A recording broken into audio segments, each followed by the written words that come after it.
Gordon Meredith Lightfoot Jr. was born on November 17, 1938, in Lorelia, Ontario, to Jessie Vic Trill Lightfoot and Gordon Lightfoot Sr., who owned a local dry cleaning business. He had an older sister, Beverly, who unfortunately died in 2017. His mother recognized Lightfoot's musical talent early on and schooled him into a successful child performer. His first public performance was Tooraloo Raloo, an Irish lullaby, in grade 4, which was broadcast over the school's public address system on a Parents' Day event. As a youth, he sang under the direction of choir master Ray Williams in the choir of Aurelia's St. Paul's United Church. According to Lightfoot, Williams taught him how to sing with emotion and how to have confidence in his voice. Lightfoot was a boy soprano. He appeared periodically on local Aurelia radio, performed in local operettas, and gained exposure through various Kiwanis music festivals. At the age of 12, after winning a competition for boys whose voices hadn't changed yet, he made his first appearance at Massey Hall in Toronto. As a teenager, Lightfoot learned piano and taught himself to play drums and percussion. He held concerts in Muskoka, a resort area north of Aurelia, singing for a couple of beers. Lightfoot performed extensively throughout high school, Aurelia District Collegiate and Vocational Institute, and taught himself to play folk guitar. A formative influence on his music at this time was 19th century master, American songwriter Stephen Foster. He was also an accomplished high school track and field competitor and set school records for shot put and pole vault, as well as being the starting nose tackle on his school's Georgian Bay championship-winning football team.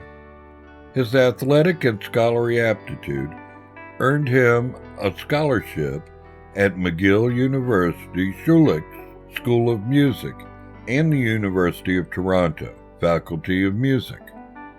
Lightfoot moved to California in 1958 to study jazz composition and orchestration for 2 years at Hollywood's Westlake College of Music, which had many Canadian students. To support himself while there, he sang on demonstration records and wrote, arranged, and produced commercial jingles.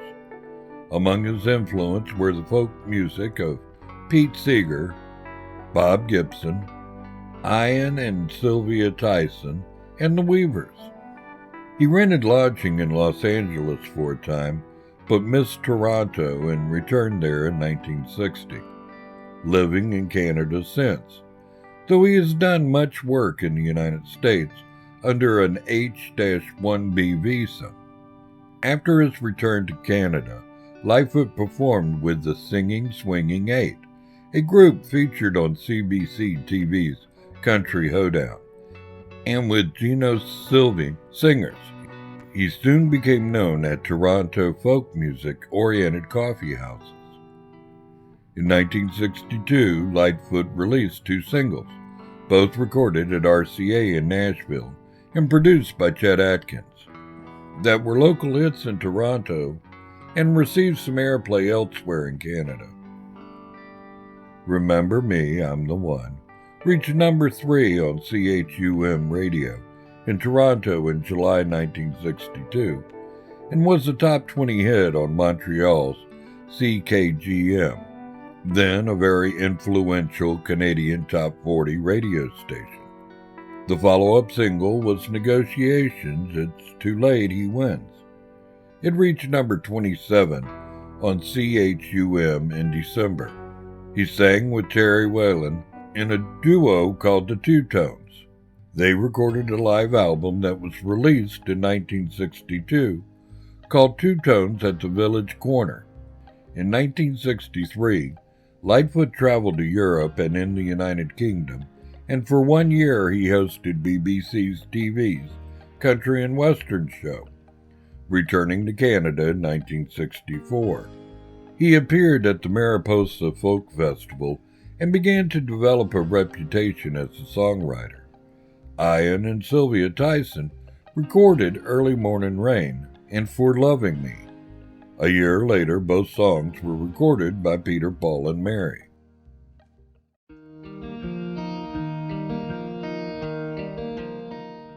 In 1965, Lightfoot signed a management contract with Albert Grossman, who also represented many prominent American folk performers, and signed a recording contract with United Artists, who released his version of I'm Not Saying as a single.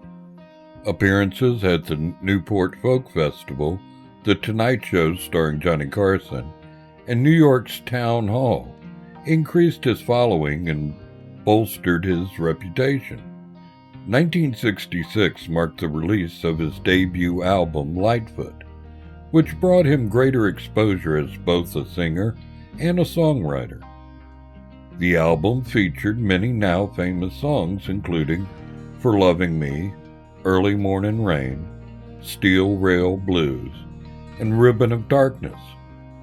On the strength of the Lightfoot album, which blended Canadian and universal themes, Lightfoot became one of the first Canadian singers to achieve definitive homegrown stardom without having to move permanently to the United States to develop it.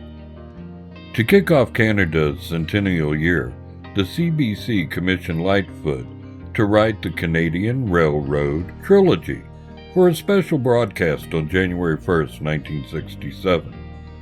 Between 1966 and 69, Lightfoot recorded 4 additional albums for United Artists. The Way I Feel, 1967. Did She Mention My Name, 1968. Back Here on Earth, 1968. And the live recording Sunday Concert, 1969.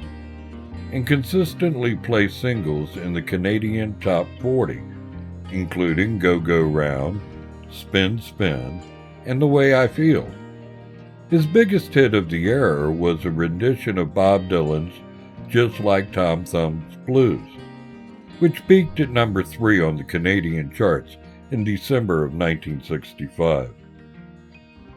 Did She Mention My Name, released in January of 1968, featured Black Day in July, about the 1967 Detroit riot. Weeks later, upon the assassination of Martin Luther King Jr. on April 4th, radio stations in 30 states pulled the song for fanning the flames, even though the song was a plea for racial harmony. Lightfoot stated at the time, radio station owners cared more about playing songs that make people happy, and not those that make people think. Unhappy at a lack of support from United Artists, he defected to Warner Brothers Records, scoring his first major international hit in early 1971 with If You Could Read My Mind. Lightfoot's albums from this time were well received abroad, but did not produce any hit singles. Outside of Canada, he remained better known as a songwriter than as a performer. His success as a live performer continued to grow throughout the late 1960s. He embarked on his first Canadian national tour in 1967 and also performed in New York City. Between 1967 and 1974, Lightfoot toured Europe and was well received on 2 tours of Australia. UA continued to release best-of album compilations in 1970s, even after Lightfoot became a subsequent success at Warner Brothers Reprise.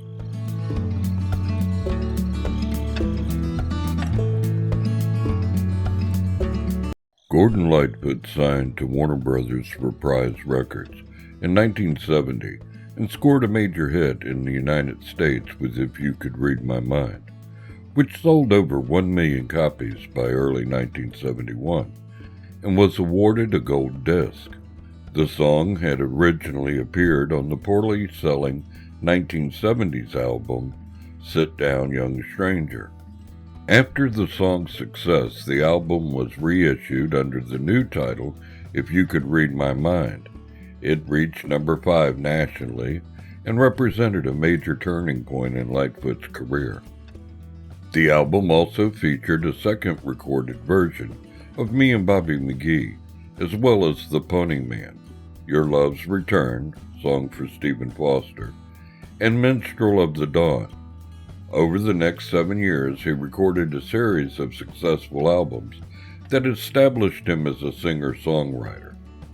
During the 1970s, Lightfoot's songs covered a wide range of subjects, including Don Quixote, Ode to Big Blue about the widespread killing of whales, Beautiful about the simple joys of love, Carefree Highway about the freedom of the open road, Protocol about the futility of war, and Alberta Bound, which was inspired by a lonely teenage girl named Grace he met on a bus while traveling to Calgary in 1971.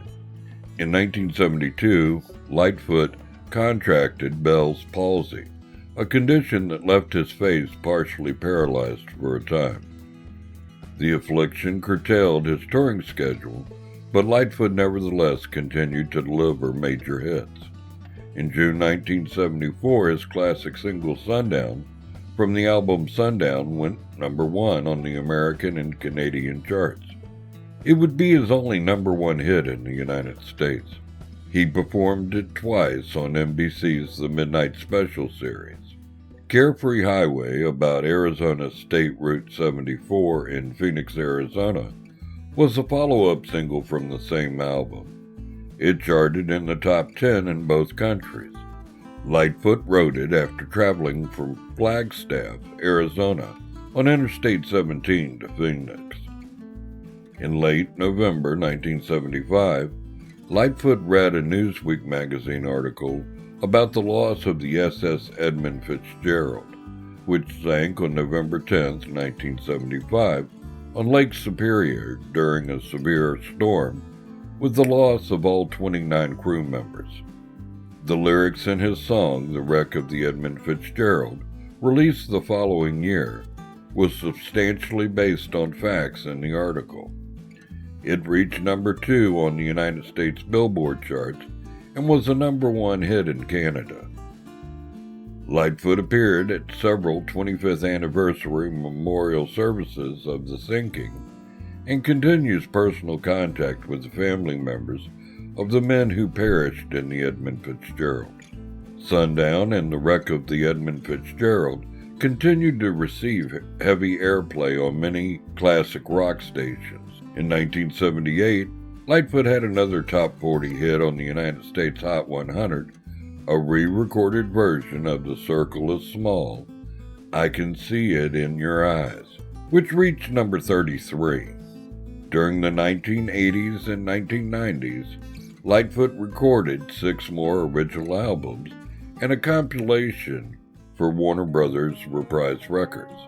The album Dream Street Rose has the folk pop sound that Lightfoot established during the previous decade. In addition to the title song, it includes songs such as Ghost of Cape Horn and On the High Seas. It also includes the Leroy Van Dyke 1950s composition, The Auctioneer, a bluegrass-like number that was a concert staple for Lightfoot from the mid-1960s to the 1980s. The album Shadows represents a departure from the acoustic sound of the 1970s and introduces an adult contemporary sound. Songs like Shadow and Thank You for the Promises contain an underlying sadness and resignation.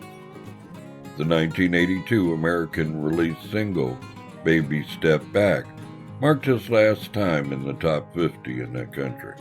The 1983 album Salute produced no hit singles.